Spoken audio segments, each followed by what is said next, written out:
Una pesante dimenticanza che ha lasciato quantomeno stupite le imprese del distretto dello Sport System, quello tra Asolo e Montebelluna.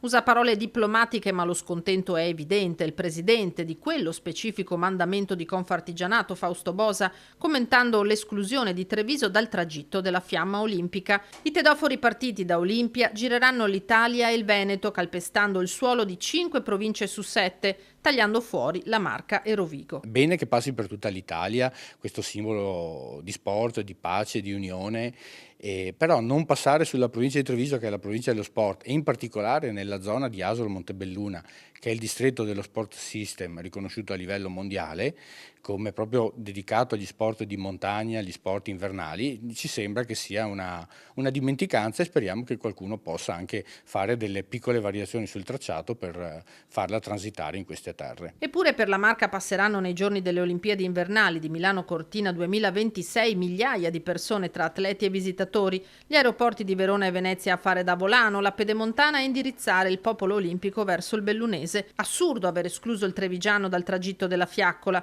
Neppure l'accoglienza a quanto pare fredda riservata dagli sponsor veneti alle Olimpiadi invernali, come avrebbe fatto notare il presidente della Fondazione Milano Cortina Andrea Barnier, giustificherebbe questa scelta. Se gli dedichi questa attenzione alle aziende che potrebbero essere le prime interessate, che sono quelle del distretto dello sport system, dopo tante volte magari le aziende sono alle prese con le chiusure dell'anno e le attività e non ci hanno ancora pensato, perché noi italiani, come sempre, come quando eravamo a scuola, le cose le fai sempre all'ultimo minuto, ma secondo me gli sponsor mi auguro che arriveranno, anche perché l'indotto che genererà questo evento sarà importante, quindi sicuramente le aziende arriveranno a mettere, a sponsorizzare la cosa. La sorpresa, ma anche il dispiacere di non poter includere nel percorso del fuoco di Olimpia zone simbolo come Cimagrappa. La speranza è poter correggere il tiro. Si faccia magari una cabina di regia e si proponga alla Fondazione Milano Cortina di dire: guarda, saremo anche proattivi ad aiutarvi nella ricerca di sponsor, ma voi abbiate questo gesto di cortesia nei confronti del nostro territorio.